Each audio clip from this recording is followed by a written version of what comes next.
좋은 아침입니다. 하나님과 말씀과 오늘 다시 시작.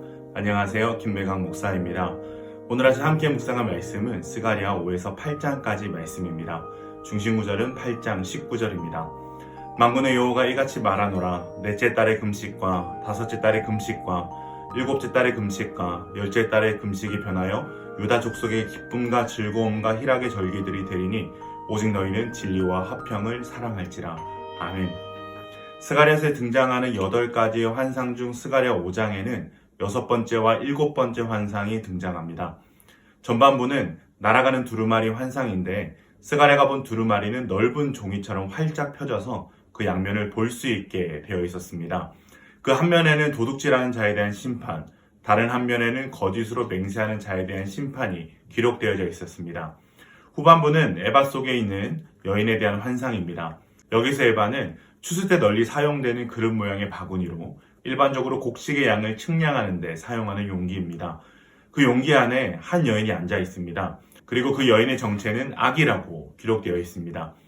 이 여인이 상징하는 악은 물질의 마음이 빼앗겨 하나님을 잊어버리는 악인데, 이 여인을 에바 속에 던져 넣어 납으로 된 뚜껑으로 덮었다는 것은 악을 감금시켜 놓았다는 것을 의미합니다. 그리고 9절에는 학의 날개와 같은 날개를 가진 정체불명의 두 여인이 나와서 에바를 바벨론, 즉 신할 땅으로 옮겨가는 환상이 등장합니다. 에바를 옮기는 두 여인이 무엇을 의미하는가에 대한 견해는 다양한데요. 이 두 여인은 하나님의 사자로 해석하는 것이 자연스럽습니다. 이 여인들이 에바를 옮긴 장소인 신할 땅은 인간들이 바벨탑을 쌓았던 곳이며 이스라엘이 유배를 갔던 곳이기도 하고 우상숭배와 제약, 그리고 반역의 땅을 대표하는 곳입니다. 즉 에바를 옮겨간다고 하는 것은 하나님께서 이스라엘의 악을 제거하시겠다는 것을 의미합니다. 즉 스가랴는 이스라엘에서 악이 제거된 거룩한 나라에 대한 환상을 본 것입니다. 6장은 1에서 8절과 9에서 15절로 분명하게 구분됩니다. 1에서 8절 단락은 환상에 대한 기록으로서 스가랴서에 나타난 8가지 밤의 환상 시리즈 가운데 마지막을 장식하는 환상입니다. 스가랴의 마지막 환상은 홍마, 흑마, 백마, 어룽직 말들이 이끄는 네 병거가 하나님의 명령에 따라 온 땅을 두루 다니고 있는 환상이었습니다. 이 환상은 여러 가지 말이 등장한다는 점에서 스가랴의 첫 번째 환상과 유사한데요. 즉 이 8번째 환상은 첫 번째 환상이 다룬 주제들을 상기시킴으로써 전체 환상들을 수미상관 구조로 마무리하는 구조를 가지고 있음을 알 수 있습니다.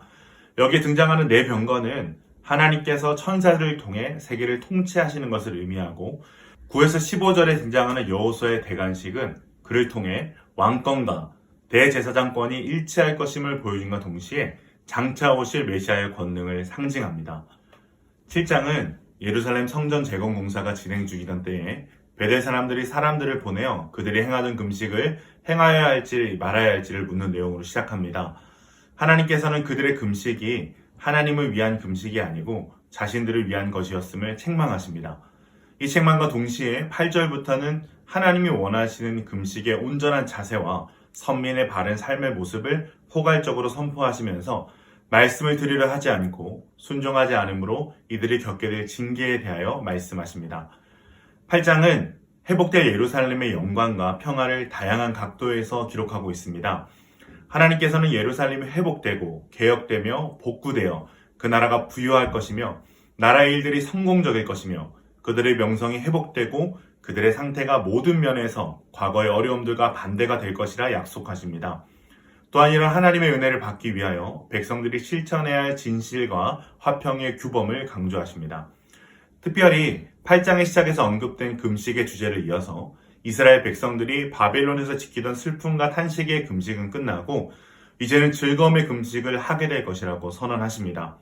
여기에 등장하는 4월 금식은 예루살렘이 느부갓네살에게 정복을 당한 사건을 기념하는 금식이고, 5월 금식은 성전을 불사른 사건을, 7월 금식은 그달리아 총독의 피살 사건을 기념하는 것이고, 10월 금식은 예루살렘이 포위된 사건을 기념하는 것이었습니다.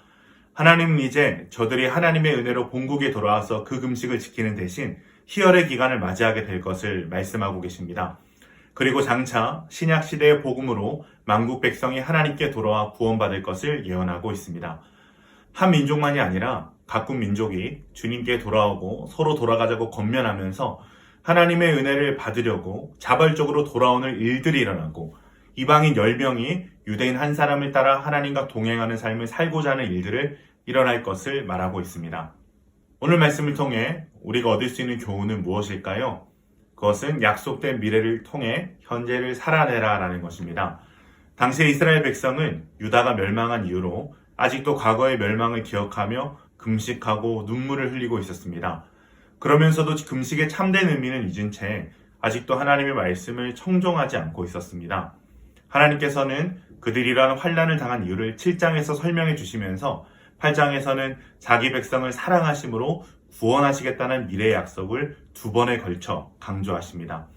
이를 통해 과거에 매여 현재를 사는 백성에게 미래에 대한 소망의 힘으로 현재를 살아낼 것을 말씀하십니다. 오늘날에도 많은 성도들이 과거에 매여서 눈물을 흘리며 절망하고 있습니다. 하나님의 뜻대로 살지 않으면서 내게는 왜 하나님의 축복이 없는지 깨닫지 못하고 그저 고통의 삶을 사는 이들이 있습니다. 오늘 말씀은 그러한 고통을 살아가는 우리들에게 미래에 대한 소망을 주시는 말씀입니다. 우리는 세상 사람들과 함께 살지만 걸어갈 길이 다르며 우리가 걸어가는 이 길 끝에는 예수 그리스도로 인하여 약속된 아름답고 감격스러운 미래가 있음을 보여주십니다. 사랑하는 기쁨 가족 여러분, 신자는 구원으로 말미암는 미래와 소망이 내 것이 될 때 오늘을 하나님의 말씀대로 살아갈 힘을 갖게 됩니다. 또한 우리가 하나님의 뜻대로 살게 될 때 현재의 삶 속에서 하나님을 만나는 복을 누리며 미래를 더욱 선명하게 바라볼 힘을 얻게 됨을 기억하시기를 바랍니다. 오늘 하루 과거에 매여 고통하는 우리의 삶에서 눈을 들어 주님이 주시는 미래와 소망에 우리의 시선을 고정하시기를 바랍니다.